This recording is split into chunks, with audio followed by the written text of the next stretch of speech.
사랑합니다. 지난주에 우리는 우리 예수님께서 그리스도로 또 임마누엘로 이 땅의 구세주로 우리와 함께 하시기 위해 오셨음에 관해 배웠습니다. 우리 예수님께서 이 땅에 오실 때 이 세상은 우리 예수님을 그렇게 환영하지 않았습니다. 예수님께서 성령으로 잉태되셨고 다윗의 왕가에서 출생하셨습니다마는 오늘 본문 이후에 구체적으로 보시겠는데 예수님은 그렇게 아름다운 혈통, 세상의 유일무이한 혈통을 가지고 오셨음에도 죽을 위기에 처하셔야 했습니다. 그만큼 세상은 하나님을 필요로 하지 않았고 하나님에 대해 도전적이었습니다. 그렇게 하나님과 예수님을 필요로 하지 않는 세상을 하나님은 왜 구원하시려고 하는 걸까요? 자기들이 만들어 놓은 성에 마음대로 살기 원하는 그 세상을 하나님은 왜 아들을 이 땅에 그리스도로 임마누엘로 보내셔서 구원하려고 하시는 걸까요? 오늘 본문에 보니까 헤롯 왕 때에, 제가 지난 크리스마스를 준비하는 주일에 이 본문으로 말씀을 전하면서 헤롯 왕의 배경에 관해 길게 설명을 드렸습니다. 오늘은 짧게 요약만 하겠습니다. 헤롯 왕은 팔레스타인을 지배하고 이스라엘을 통치하는 로마의 황제에 의해 임명됐습니다. 그리고 그의 혈통은 이스라엘이 아니라 에돔이었습니다. 그가 이스라엘의 왕으로 와 있긴 하지만 그를 임명한 자가 식민국가 황제였고 그 왕의 혈통도 이방 백성이었기 때문에 절대로 유대인들은 그 왕을 좋아하지 않았습니다. 따르지 않았어요.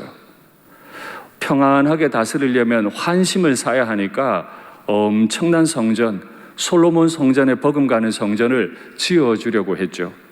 그래도 자신의 왕위를 위협하는 사람들이 많으니까 처남도 죽입니다. 할아버지도 죽입니다.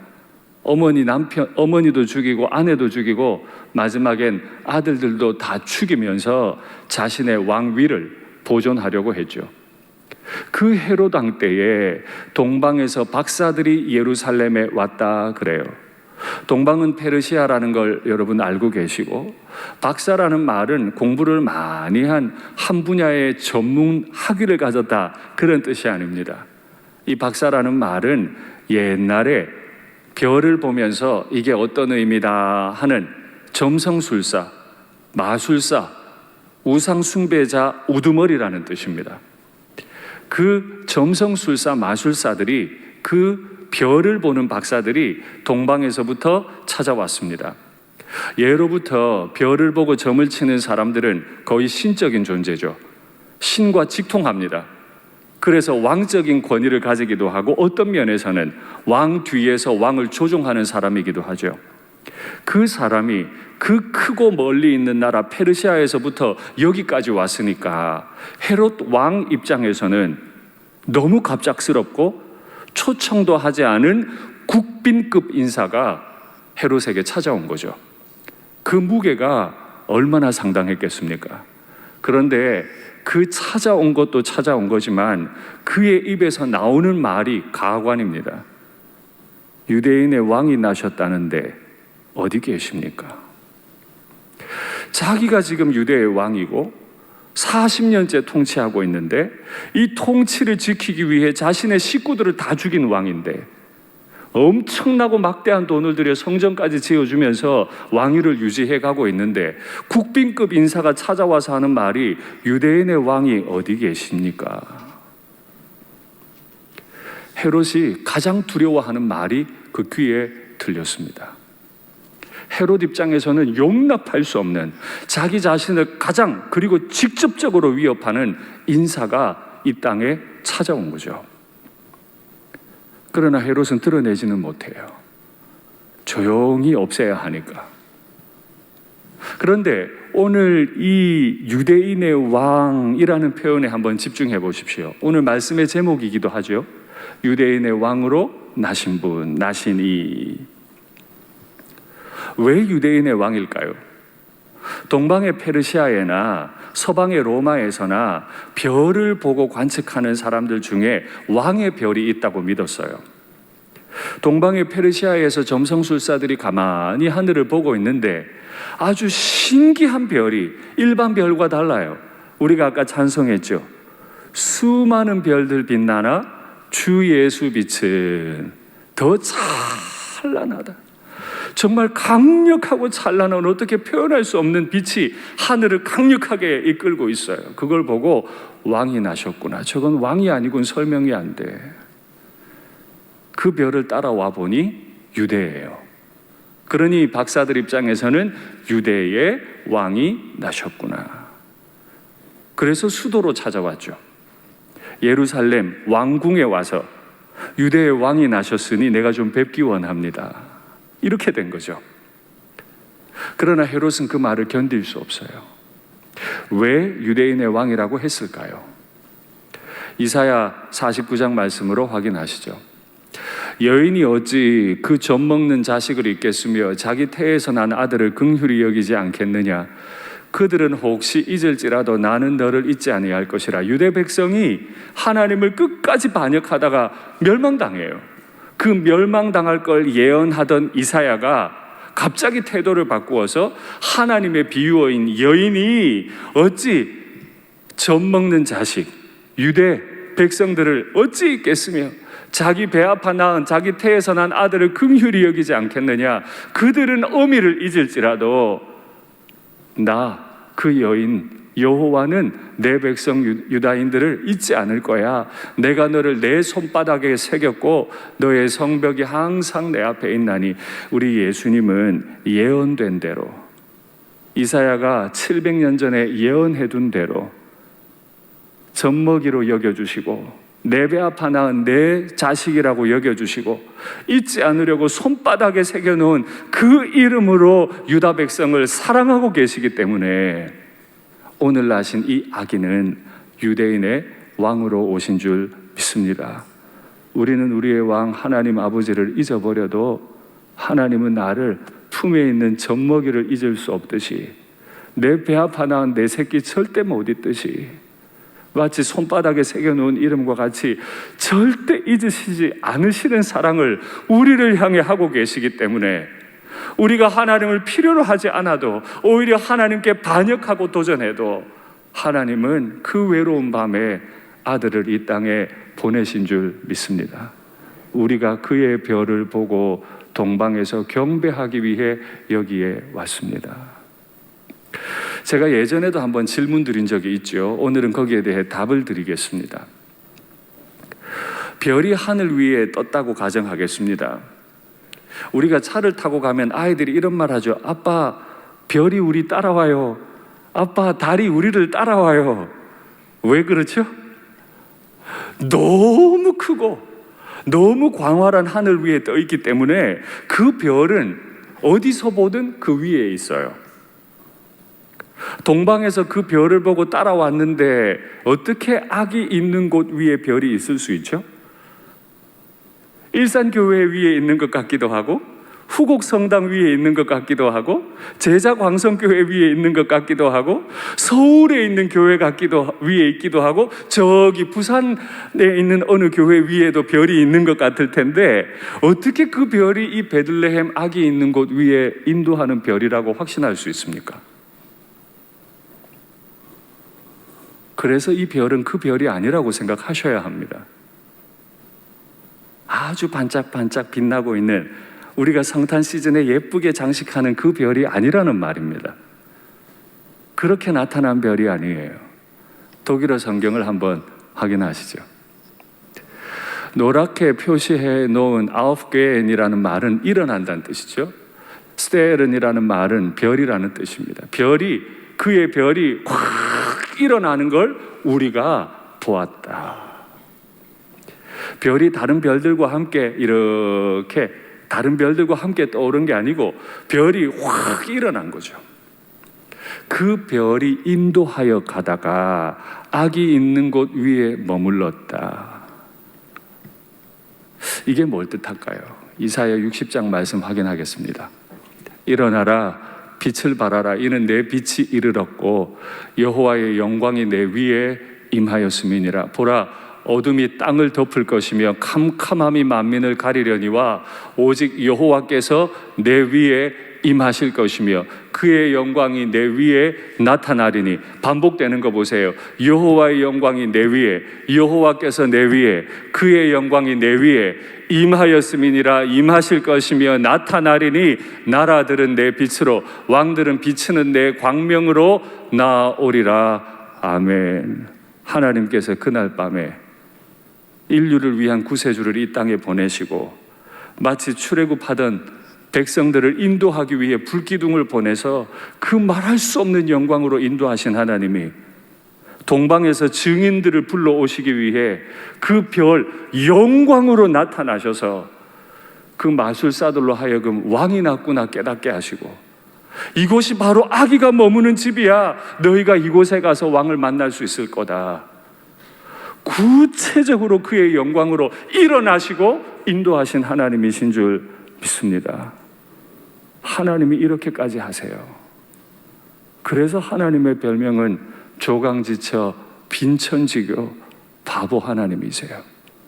우린 하나님을 필요로 하지 않는데, 하나님이 내게 오는 게 귀찮고 싫은데, 내가 마음대로 하고 싶은데 그렇게 하면 망하니까, 내 배 아파 낳은 내 새끼니까, 지금도 내 품에 안긴 젖먹이니까, 내 이름에 그 손바닥, 내 손바닥에 그 이름이 있으니까 싫다는 백성들에게 영광으로 다시 나타나 주신 줄 믿습니다.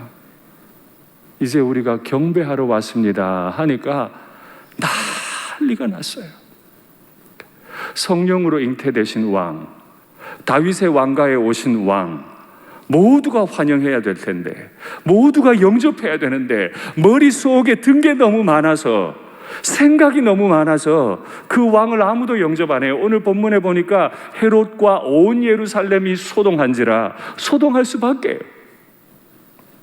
식구들 다 죽여가면서 내가 왕해야 되는데 왕이 났다니까 복잡하죠.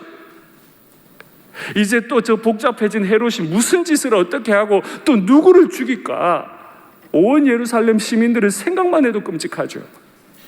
다 이해돼요. 그런데 진짜 이해 안 되는 사람들이 누구냐 하면, 그 아기는 베들레헴에 날 겁니다. 예전에 예언이 있었거든요.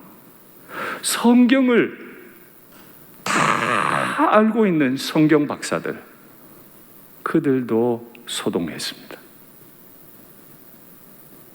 성경을 알면 그 죄인 유다 백성들을 젖먹이로, 내 배 아파 낳은 내 새끼로 여기시고 그 손바닥에 이름을 새기기까지 사랑하시는 하나님 사랑을 알 텐데, 성경 박사들, 서기관들이 오히려 소동해요.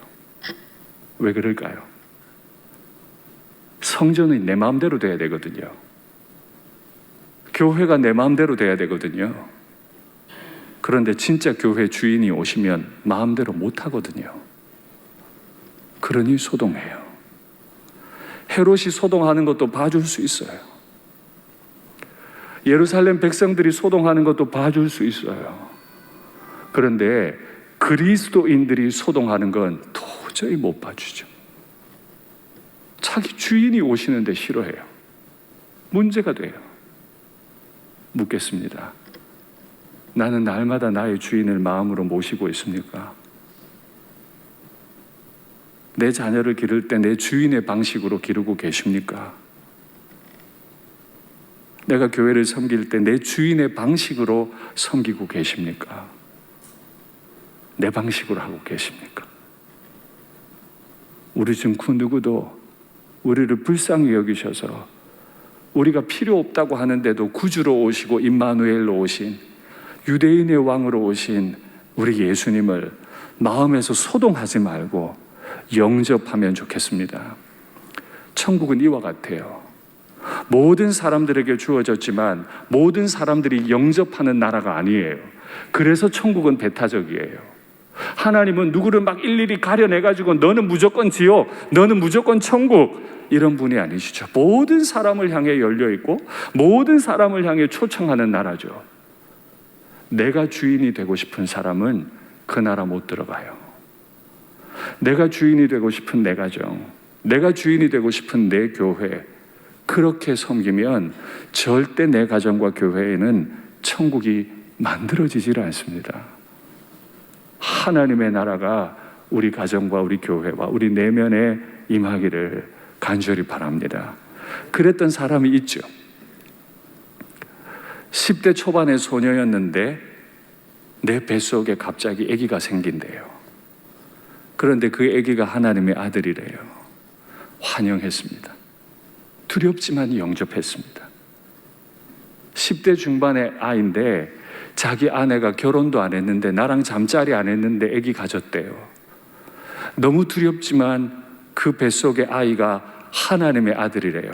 영접하고 환영했습니다.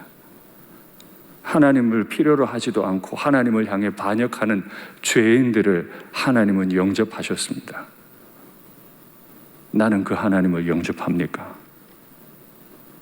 매일 아침마다 밤마다 매 순간 중요한 결정들을 해나갈 때마다 많은 말들을 할 때마다 내 마음에 예수님을 나의 구주로 임마누엘로 영접하고 환영하고 계십니까? 바로 그 영접이, 그 환영이 우리가 믿음이 있다는 증거가 아니겠습니까? 그 말을 들었던 헤롯이 이제 머리가 돌아갑니다. 조용히 그 아기 죽여야 되겠으니까 물어보죠. 왕궁에서 난 건 아닌데 이 아기가 어디서 나겠냐?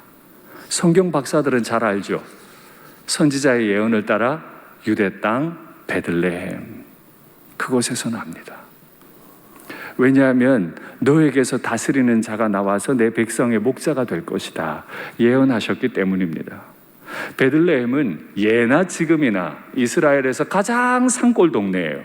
사람도 별로 없고 지대가 높아서 산속이에요.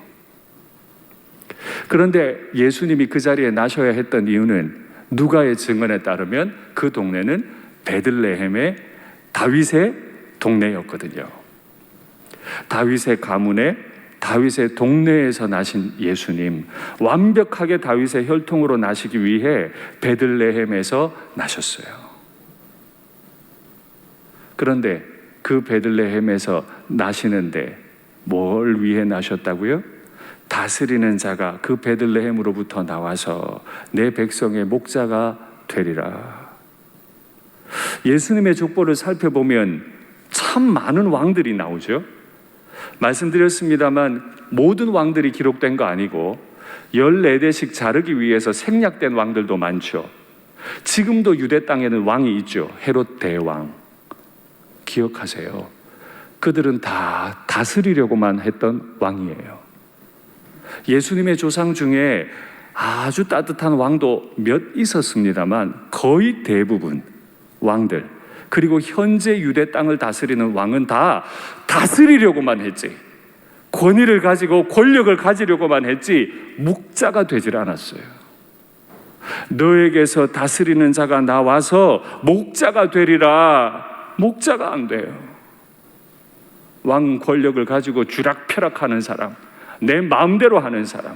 목자는 양을 푸른 초장으로 인도하고 어긋난 길을 간 그 양을 위해 목숨을 버리는 사람.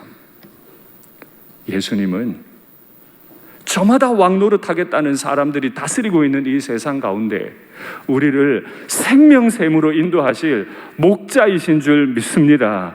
그걸 믿으면, 정말 그렇게 믿는다면 우리는 우리의 주권을 내려놓을 수 있을 거예요.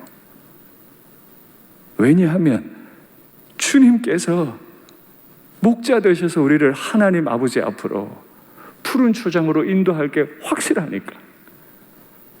근데 그걸 믿고 싶지 않고 안 믿어지니까 자꾸 내가 다스리려고 하고 내가 많은 말을 하려고 하고, 그러다가 부모와 자녀 간에 막 갈등이 일어나고 다투고, 교회 안에서도 주님 위한 일 한다고 하면서 다투고, 다 목자를 따르지 않아서 저마다 내가 왕이 되고 싶어 하니까 주님 원치 않는 방식의 일들이 가정과 교회 안에 자꾸 일어나잖아요. 목자 대신 우리 예수님만 따르기를 간절히 바랍니다.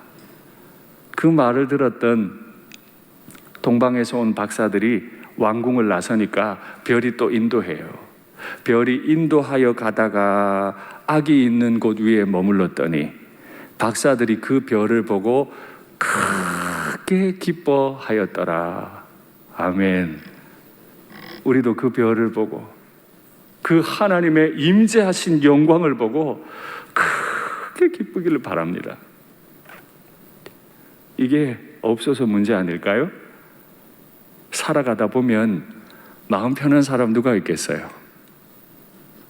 복잡하고 마음 심란하고 하고 싶은 말 많고 두려움도 많고 염려도 많고 다 때려치고 싶은 마음도 들고. 왜 그래요? 당연히 그 일이, 그 마음이 일어날 수 있는 게 사람이지만은 그 별을 못 봐서, 하나님의 인도하시는 그 영광을 우리가 못 보니까, 그 기쁨에 압도당하지 않으니까 우리가 우리의 슬픔에 압도당하는 거 아닙니까? 저 구절을 직역한 영어 성경을 한번 보시죠. exceedingly, 압도할 만큼 아주 크게, great, 큰 joy, 기쁨으로 rejoice, 기뻐했다. 하나님의 영광을 바라보면 하나님의 영광이 나를 압도하실 거예요. 목사님, 저는 자꾸 슬픔이 많고 두려움이 많아요. 그럴 수 있습니다. 목사인 저도 하루에 12번도 마음이 다 엎치락뒤치락 하니까요. 그러나 그때 우리는 슬픔이나 염려 때문에 압도당할 사람이 아니고, 우리를 지금까지 인도하셨고 앞으로도 인도하시고 나를 젖먹이로, 뱃속의 아기로 내 이름을 손바닥에 새기신 그 하나님의 영광과 그 사랑을 묵상하면 그 사랑과 영광이 나의 인생을 압도하실 줄 믿습니다. 그러니 오늘 기도 시간에 결단하십시오.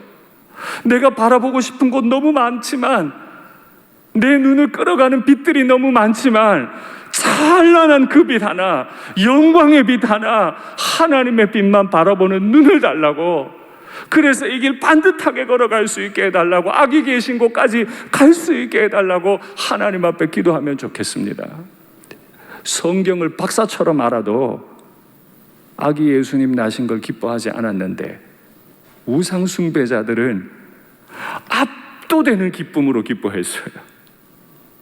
부끄럽잖아요. 목사는 하나도 안 기쁜데 유치부 애기들은 기뻐하면 목사가 말이 아니에요. 우리 주님께서 우리의 내면에 넘치는 기쁨으로 압도하시고 이끌어 주실 줄 믿습니다. 아멘. 그렇게 큰 기쁨을 가지고 아기가 계신 집으로 들어갔죠. 그리고 자신들이 동방에서부터 이미 보았던 그 왕이 나셨구나, 그 계시적인 느낌을 가지고 이미 준비해왔던 황금, 유향, 모략을 가지고 아기께 드리고 경배했죠. 황금, 유향, 모략은 일반인들이 살 수 없는 것입니다. 너무 귀하고 너무 비싸서 일반인들이 못 사요. 그건 왕께 드리는 진상품이에요. 우상 숭배자도 마구간에 나신, 그것도 베들레헴 마구간에 나신 그 아기가 뭐라고 그 아기께 왕께 드릴 예물을 드렸는데, 성경 잘 아는 박사들은 뭘 드렸을까요? 아무것도 안 드렸죠. 오히려 그 왕을 죽이려 했죠. 그리고 죽였죠. 우리도 그럴 수 있습니다. 왕의 인도를 믿지 않으면, 손바닥에 새긴 사랑으로 사랑하시는 하나님을 우리가 믿지 않으면 내 열심으로 왕을 죽일 수 있습니다. 이제 헤롯이 부탁한 대로 헤롯에게로 돌아가야 하는데, 꿈에 지시하심을 받아 다른 길로 고국에 돌아가니라. 우리는 알고 있습니다. 왜 하나님께서 꿈에 나타나셔서 다른 길로 인도하셨는지 알고 있습니다. 우리가 드릴 수 있는 가장 귀한 예물은 뭘까요? 일반인들은 구입할 수도 없는 황금과 유향과 모략일까요? 아닙니다. 그것도 귀한 예물이지만은 지시하심을 받아 다른 길로 돌아감,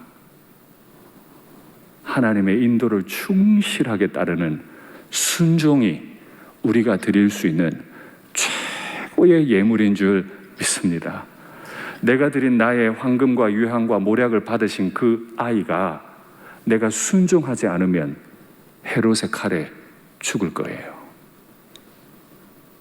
내가 아무리 좋은 것 드려도 내가 순종하지 않으면 그 아이는 죽어요. 그러나 그 우상 숭배자조차도 하나님의 인도하심에 순종했을 때 하늘의 하나님은 그 아이의 생명을 보존하실 수 있었습니다. 말씀을 맺겠습니다. 그리스도로 나신 분, 임마누엘로 나신 분, 유대인의 왕으로 나시면서 너는 내 젖먹이야, 너는 내 배 아파 낳은 내 새끼야, 너는 나를 잊지? 나는 너 못 잊어. 왜냐하면 내 손바닥에 금강석 끝 철필로 너의 이름을 새겨놨거든. 그래서 내가 너에게 왔다. 날 좀 받아들일래? 초청하시는 예수님을 나의 왕으로 영접하시는 복이 있으시기를 바랍니다. 찬송할까요? 예수 안에 생명인데 주님이 빛이 되시네. 예수 안에, 예수 안에 생명인데 주님이 빛이 돼. 죄인들을 위하여 주님 찾아오셨네. 죄인들을 위하여 주님 찾아오셨네. 주 안에 생명이 있네.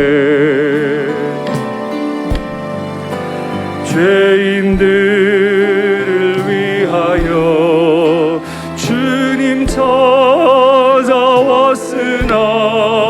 사람들 영접하는데 예수 안에, 예수 안에. 그분은 나의 목자시거든요. 그분 따라가면 우리는 생명샘에 이를, 그분 따라가면 하나님 아버지 앞에, 그분 따라가면 천국에 이를 줄 믿습니다. 예수 안에 생명인데, 예수 안에 생명인데 주님이 빛이 되시네. 주님만이 나의 힘,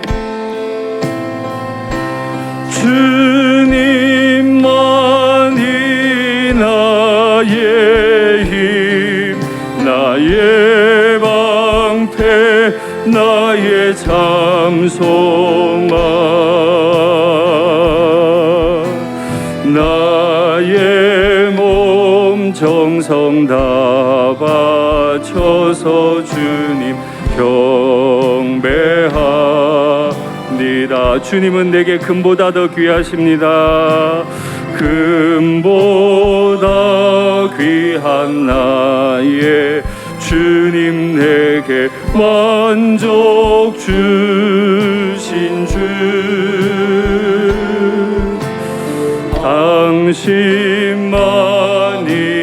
나의 기쁨 또한 나의 참 고백. 주님만이, 주님만이 나의 힘, 나의 방패, 나의 참소 나의 몸 정성 다 바쳐서 주님 곁에 한 번 더 고백할까요? 주님만이 나의 힘이십니다. 주님은 날 다스리는 분이시기도 하지만 나를 하나님 아버지께로 생명샘으로 인도하시는, 푸른 초장으로 인도하시는 나의 목자이신 줄 믿습니다. 그 주님만 경배하고 그 주님만 따르기 원합니다. 정성 다 바쳐서 주님 경배합니다. 눈을 감고 우리가 부른 찬송을 한번 들어보세요. 임마누엘 예수님, 그리스도 예수님, 다윗의 왕가에 나신 예수님, 성령의 씨앗으로 나신 예수님, 그 대단한 예수님을 아무도 환영 안 해도, 칠흑같이 어두운 밤이어도, 아니 아무도 환영 안 할 만큼 어두운 세상이기 때문에, 그렇기 때문에 우리에게 찾아와 주신 나의 주님, 우리에게 찾아오셔서 내 내면을, 우리 가정을, 우리 교회와 일터를 왕궁으로, 푸른 초장으로 인도하실 나의 주님 사랑을 믿습니다. 손바닥에 새겨주신 그 사랑을 내가 믿습니다. 오늘 그 예수님을, 그 하나님을 믿는 마음으로 화면에 기도 제목 받겠습니다. 백성들을 사랑하셔서 죄악 가득한 땅 구유에 오신 주님 사랑, 아무도 원치 않아도, 오히려 예수님 오는 걸 싫어해도 손바닥에 새겨놓은 이름이라, 바보 하나님이라, 그렇게 수고했던 조강지차 하나님, 빈천지교 하나님이라 이 땅에 구유에 오신 주님 사랑, 나 같은 죄인을 보배롭게 여겨주시고 또한 내게 보배되어 주신 그 사랑을 내가 알게 해주시옵소서. 이건 교회 몇 년 다녔다고 아는 게 아니에요. 직분이 무엇이기 때문에 아는 게 아니에요.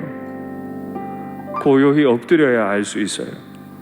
나는 부족한 양일 뿐이오니 주님께서 생명 주시는 왕, 푸른 초장으로 인도하시는 목자가 되어 주시옵소서. 박사들을 인도하신 그 빛으로, 그 말씀으로 날마다 나를 인도해 주시옵소서. 코로나로 경제적으로, 육체적으로 오랜 고통 중에 계신 성도님들, 그 마음 깊은 곳, 가정, 교회 얼마나 슬프고 우울한 일 많아요. 그러나 주님 바라보고 엎드리기만 하면 큰 기쁨의 성이 될 줄 믿습니다. 이와 같은 기도 제목 가지고 주님 이름 부르고 기도하겠습니다. 주여, 하나님 아버지, 예수님 안에 생명이 있음을 믿습니다. 예수님 안에 죄로부터 자유가 있는 줄 믿습니다. 예수님 안에 영생이 있는 줄 믿습니다. 나를 젖먹이로 여겨주신다 하니 감사합니다. 나를 복중에 배 아파 낳은 자식으로 여겨주시니 감사합니다. 내 이 못난 이름을, 이 죄인의 이름 잊지 않으시려고 손바닥에 새겨주신 그 사랑으로 인해 감사합니다. 오늘 이 못난 인생 길을 걸어가다 무너질까봐 빛으로 영광으로 나타나여 주셔서 감사합니다. 하나님, 오늘 하나님 앞에 간절히 간구합니다. 내게 빛이 되어 주시옵소서.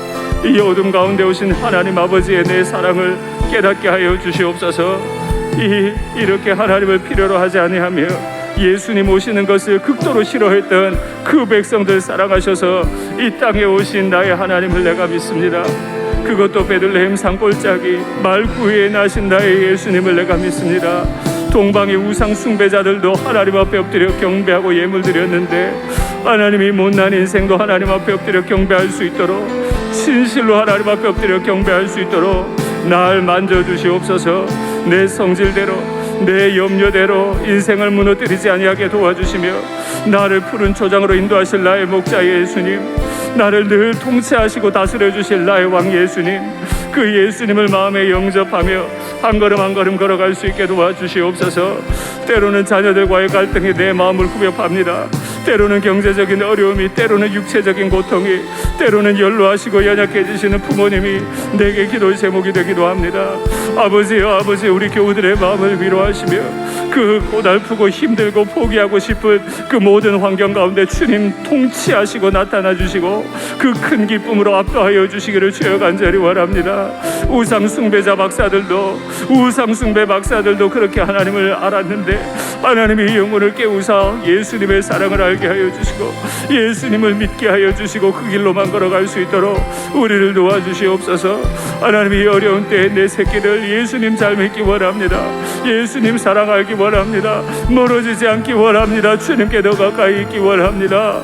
아버지여, 아버지의 이 못난 인생이 거들림돌이 되었으므로 인해 용서하여 주시옵소서.